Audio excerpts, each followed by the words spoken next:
Hello again, friends. Jacob, Mad Crazy Reviews, back with another Director Spotlight. Today we're talking about Michael Mann, a filmmaker who has a very distinctive style and who has made quite a big reputation over the last 40 plus years. Hard to believe. We're going to go through it, might as well just jump right in. So Michael Mann, he only has 12 movies, and he's been working since 1981. He was heavily involved in the TV show Miami Vice. Not the creator, as a lot of people think, but very involved, and that's also kind of where he got this ear for detail, this eye for detail, this ear for dialogue, kind of the machismo of it, that sort of stuff. So let's get in there. First movie was Thief, 1981. Second one was The Keep, 1983.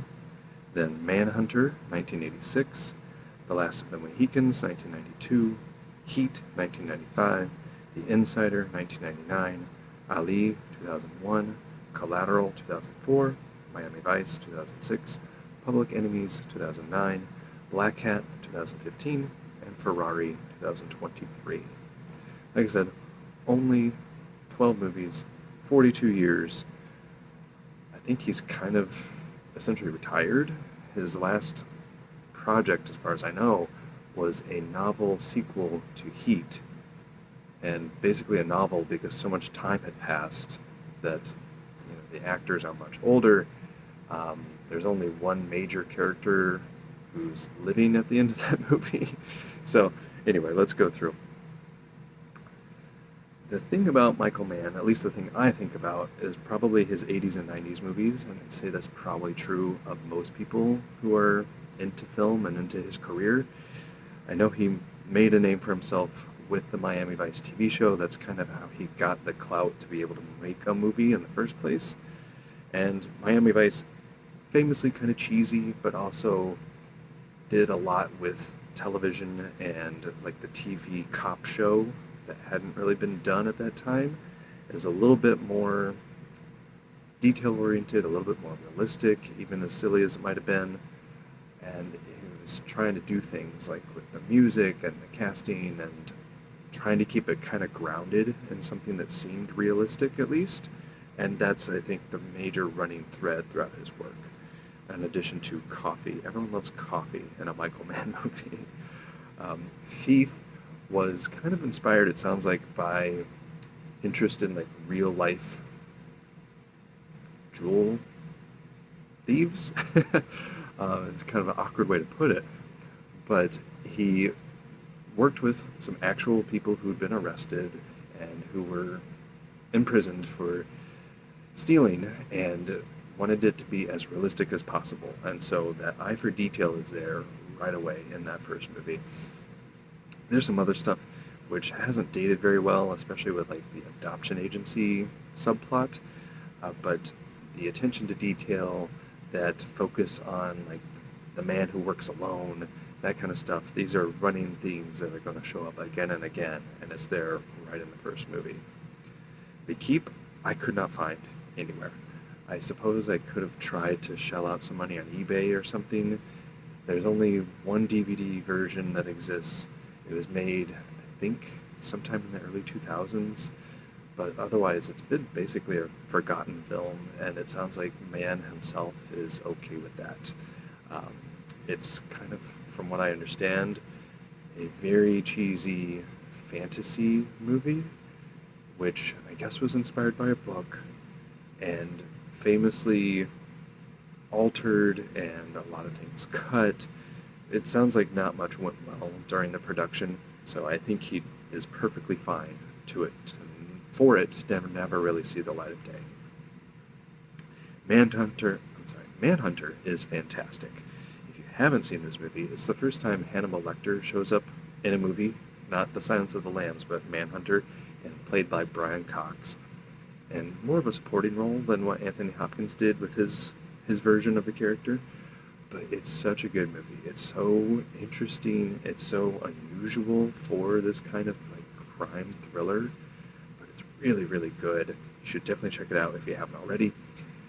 Last of the Mohicans got a lot of award nominations, and it's a Daniel Day-Lewis movie, and it's a historical drama, again based on a book. It didn't do much for me. Um, I really liked the music and the cinematography, but it just all struck me as kind of silly, and I think that's mostly because of Day-Lewis. I really like Daniel Day-Lewis as an actor. I think he's really, really talented, but I also think he's very, very mannered in the way he does things. And what I mean by that is that he never really strikes me as being like naturalistic, or I guess another way to say it is that he strikes me as an actor who will plan out everything he's going to do, every inflection of his voice, every gesture he's going to make, everything he's going to do with his face seems to me like it's very planned out. And I just could not get past him saying the word ain't in that movie. I could never believe Daniel Day-Lewis would ever say the word ain't, no matter what character he's playing. So that really didn't work for me. Heat is fantastic, and for my money is Michael Mann's masterpiece, and it's probably true for a lot of people. It has some of the best action sequences ever put to film, ever. I will die on that hill if anyone wants to argue with me. It's suspenseful, it's, again, super realistic as far as these characters go, and just incredible filmmaking, incredible editing. The script is tight, but also like epic on this big scale.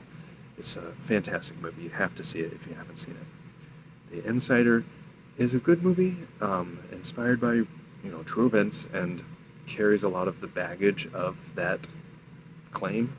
We have people playing real life people who were still alive at the time, and essentially fighting against the system. The coolest thing about the movie, in my opinion, is that like midway through, it switches protagonists just completely. Like it starts off being very much Russell Crowe's movie, and he plays a character named Jeffrey Wigand. And then, again, probably a little less than midway through, it becomes an Al Pacino movie, and he's essentially doing his version of All the President's Men, which I think is much more interesting than the Wigand material, for what it's worth. Ali was really interesting. I was working at a movie theater at the time that this movie came out, and I remember a lot of people coming out of this movie not knowing what to think of it. It's really unusual for a biopic. It's much more of a meditation on kind of celebrity, and specifically black celebrity at that time. There's a lot of stuff that was happening in history, American history, civil rights history, that probably you can't really compare to any other time, period. And the way it's filmed is really unusual for a biopic about a boxer, especially. So I really liked it much more than I expected to, but I can understand why most people would come to that movie expecting one thing and then coming out being completely disappointed. Now, this is where there's a distinct shift in Mann's career, because with Collateral, he started doing digital filmmaking, and like digital cameras instead of film cameras. And there's a big learning curve. You can tell that with Collateral, he's enjoying how much the technology frees him up. Like, he did interviews and commented how he was able to put the camera in places he'd never been able to put the camera because it's so much smaller, and he was able to capture things, especially during the night scenes, that he wasn't able to capture before on film. And so props to that. And it is a good movie. I really do like this movie. It's a solid 4 out of 5. And Tom Cruise is especially good. Jamie Foxx is really good. The script's really good. It's not one of his masterpieces. It's not up there with Manhunter or Heat, but it is still really good. Definitely worth checking out. Now, Miami Vice, that one didn't work for me very well. It's the R-rated version of his TV show, essentially. And just a lot of strutting machismo, and the script is really corny. It just didn't work for me, and it goes on way too long, so I wasn't a big fan. Public Enemies, I did enjoy. So The second half of Mann's career is interesting because they're almost all based on true people or events, or somehow based in nonfiction. And I can see how that would appeal to him, especially someone who's so like detail oriented and journalistically minded and really wants things to be as realistic as possible. I get that. For me as a viewer, I'm not necessarily as interested in that, because if something's realistic or not, in my opinion, doesn't really matter if the movie is good, if the material is good, performances, all that stuff. So, Public Enemies, I do think, is one of the better ones on the back half of his career. It's not as good as Collateral, but it's still pretty good. It's a little bit kind of in the middle or upper middle of his rankings. Black Hat, that one's not very good. This one was, I guess, inspired by a real like hacking event he had read about, but it just gets completely ridiculous. Like Chris Hemsworth is doing like a weird Southern accent, and is somehow just this absolutely jacked computer hacker who's been in prison. I don't know. It doesn't work. I'm sorry, Mike, but it's just not a very good movie. And then we're back to Ferrari here, 2023. It looks like that's the biggest break in movies too. That was 8 years after Black Hat. It's fine. The actors are good. The script is fine. It's a little bit, again, because it's tied to these real events and real people, it's, I think, a little too focused on following that biopic trajectory that gets a little dull. But it's filmed in an interesting way, and again, the performances are good. It just doesn't really strike me as much. So those are the movies. Those are kind of some brief potted reviews on each one.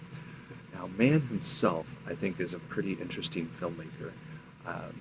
He's known, like I said, for being very detail-oriented, and even with things that might seem to be just outrageous or completely ridiculous, wants them to be grounded and wants them to be fairly realistic. I'm sure some of the more film people who watch this already know this story, but I'm just going to share it anyway. There's a famous bit in Heat where Val Kilmer has to reload his weapon on the fly, and supposedly he does such a good job of it that they show that clip to incoming Marines or soldiers or other military people, and basically the drill sergeants are like, if you can't do it as good as this actor, you might as well just quit now because he does it perfectly. So that's cool.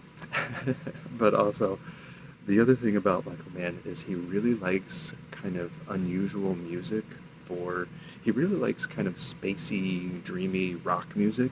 Like Tangerine Dream was the band that did the score for a lot of his early movies, and he continues to use that kind of vibe in almost all of his movies.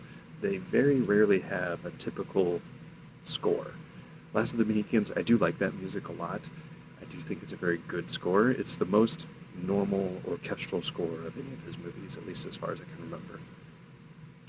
But the other thing about Michael Mann is his compositions are really interesting, especially for action movies and dramas. Like, you get a lot of really, what I think of as like a lopsided close-up. So you'll have this really wide image, and he really likes landscapes, and he really likes using a telephoto lens on a landscape so that, like, say, and again, a lot of these early films, but also in some of the later ones, a character will be like standing on the beach, and using that telephoto lens, you lose that sense of depth.